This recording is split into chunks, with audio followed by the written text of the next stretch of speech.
افغانستان کا جو لا ہے نا وہ فقہ حنفی ہے.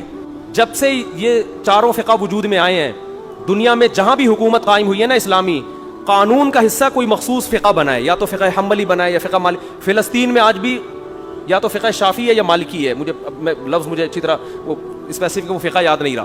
سعودی عرب میں لا میں آج بھی کیا ہے, فقہ حنبلی ہے. اور افغانستان میں کیا ہے, آج بھی امریکہ ابھی تک اس کو چینج نہیں کر سکا, وہ فقہ حنفی ہے. وجہ کیا ہے, ایک مخصوص فقہ کیوں لاگو کیا جاتا ہے؟ اس لیے کہ اگر حکومت کو آزاد چھوڑ دیا جائے کہ آپ نے قرآن حدیث پہ فیصلے کرنے, تو لیبل بہت اچھا ہوگا, لیکن قرآن و حدیث کے نام پہ تحریفات شروع ہو جائیں گی. تو پابند بنایا جاتا ہے کہ آپ قرآن و سنت کی تحقیق اس فقہ سے نہیں نکلنی چاہیے باہر. جیسے سعودی عرب میں اگر جج کو کھلی چھوٹ دے دیں کہ آپ خود تحقیق کرو, تو کیا پتا وہ کل کیا مارکیٹ میں لے آئے, غامدی صاحب جیسا کوئی آ جائے اور وہ عورت کی عدت ہی کو کیا کر دے, ختم, وہ کیا عدت ہی نہیں ہے, وہ اپنی لاجک لائے. تو مخصوص کا پابند بنانا اس لیے پڑتا ہے کہ ایک حد تک نہیں ہے. پاکستان میں چونکہ کوئی مخصوص فقہ آئین کا حصہ نہیں ہے, اس کا نقصان آج ہم اپنی آنکھوں سے دیکھ رہے ہیں.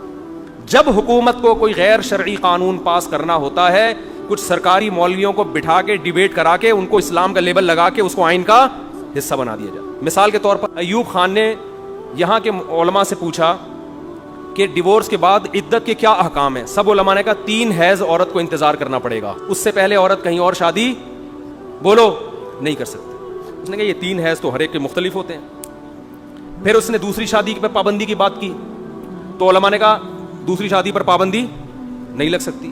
طلاق میں وہ یہ چاہتا تھا کہ حکومت کے پاس یہ معاملہ آئے طلاق کا, ڈیورس کا, مرد کو جو اختیار ہے نا جب چاہے طلاق دے دیتا ہے, گورنمنٹ اس میں انوالو ہونی چاہیے. تو علماء نے کہا گورنمنٹ اس میں انوالو نہیں ہو سکتی. اس نے کیا کیا, اب وہ آئین سے قرآن و سنت کو تو نہیں نکال سکتا تھا نا ایوب خان, وہ یہ تو نہیں کر سکتا تھا کہ آئین سے یہ شق نکال دے کہ قرآن و سنت کے خلاف بھی قانون بنے گا. اس نے کہا کوئی بات نہیں, قانون اپنی مرضی کا ہوگا, لیبل اس پہ کون سا لگائیں گے.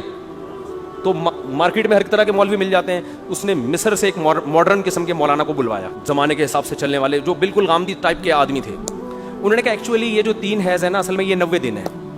کتنا ہے؟ تو عدت 3 حیض نہیں ہے بلکہ کتنے ہیں, 90 دن. 3 مہینے 90 دن کے ہوتے ہیں, تو وہ اجتہاد کر کے یہ گنجائش ہے, چلو بھائی 90 دن ہو گئی. اس نے کہا کہ طلاق کے بعد اسلام نے یہ بھی کہا ہے کہ رجوع بھی کر سکتے ہو, تو اور پھر قرآن نے یہ بھی کہا ہے کہ میاں بیوی میں جھگڑا ہو جائے تو ایک ثالثی بھی ہونا چاہیے. تو یونین کونسل وہ کیا کرے گی, ثالثی کا کردار. قرآن نے تو صرف اتنا کہا تھا کہ وہ ثالثی کر کے دونوں میں جوڑ پیدا کرے گی, جوڑ اگر دونوں چاہیں گے تو جوڑ ہو جائے گا. انہوں نے اس یونین کونسل کو طلاق کے اختیار بھی دے دیے کہ مرد جب طلاق دے گا تو یونین کونسل سے رجسٹر ہونا ضروری, چاہے جتنی مرضی دے دے. سمجھتے ہو؟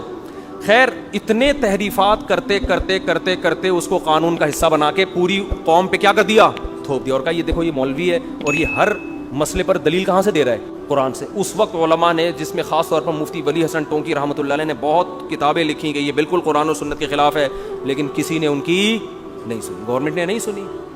اس نے کہا آپ کی مرضی کا قرآن نہیں مانتے, ہم وہ مانیں گے جو ہماری سمجھ میں آئے گا. تھوپ دیا ہمارے اوپر.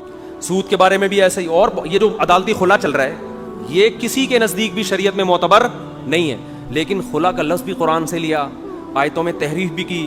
جنرل مشرف نے قرآن و سنت کا لیبل لگا کر اس کو پوری امت پہ کیا کر دیا, تھوپ دیا. اگر کسی مخصوص فقہ کے پابند ہوتے تو یہ حرکت نہ ہوتی, کیونکہ یہ چاروں فقہ میں قرآن و سنت کی تشریح ہو چکی ہے. تو پھر عدالت پابند ہوتی, بھائی آپ کو اس تشریح سے ہٹنے کی اجازت نہیں. جیسے سعودی عرب کی عدالت پابند ہے. آپ کو پتا ہے سعودی عرب میں نجی محفل میں تو مفتی فتویٰ دے دیتے ہیں 3 طلاق ایک ہوتی ہے. سعودی عرب کی عدالت یہ فتویٰ نہیں دے سکتی.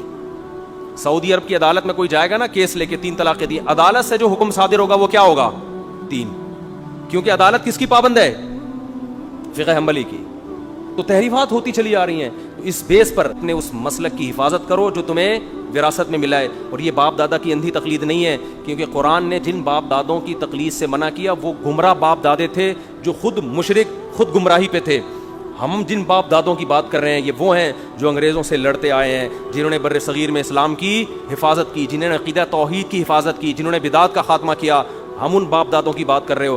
اگر ان باپ دادوں سے آپ اگر ہٹ گئے تو یاد رکھو بے لگام اونٹ ہو, پھر آپ کی بریکیں فیل ہیں. پھر کوئی بھی قرآن و سنت کے نام پہ کہیں بھی لے جائے آپ کو, تو امت کا جو اتحاد ہے وہ کیا ہو جائے گا, پارا پارا ہو جائے گا. آپس میں لڑنا شروع کر دو گے, کفر کے خلاف متحد نہیں ہو سکتے.